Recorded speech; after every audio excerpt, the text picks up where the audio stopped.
To win teens' loyalty, marketers believe, they have to speak their language the best. So they study them carefully, as an anthropologist would an exotic native culture. Is there anybody in your group of friends in particular that is, always really following the trends? Not really. No? So it's just sort of all of you together kind of keep each other in check? Okay. Cool. What makes this market so frustrating is that they don't operate the same way as the rest of us.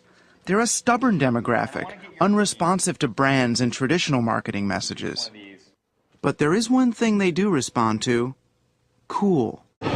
Many companies don't trust themselves to do this kind of research, so they hire experts who can find these cool kids and speak their language.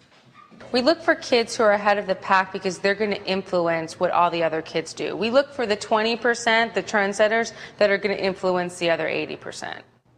Dee Dee Gordon is a sought-after cool hunter. Just 30 years old, she commands high fees as a consultant to some of the largest corporations in America. 3 years ago, Gordon and her partner Sharon Lee left the small advertising agency where they worked to start their own business, Look Look. All the photos are really busy, so somebody has to shoot a skateboarder in the air or a cyclist in the air.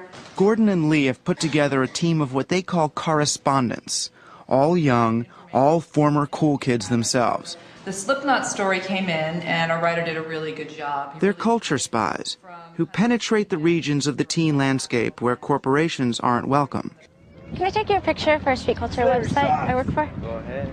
I gotta get your piercings. Can I get your tattoo? Yeah, sure. A correspondent is a person who's been trained by us to be able to find a certain kind of kid, a kid that we call a trendsetter or an early adopter. This is a kid who's very forward in their thinking, who looks outside their own backyard for inspiration, who is a leader within their own group. These kids are really difficult to find. So what this correspondent does is they go out and they find and identify these trend-setting kids. They interview them. They get them interested in what we do. They send all that stuff in. We look at it. We compile it. We look for trends or themes that are happening through all the information, and that's the stuff that we put on our website.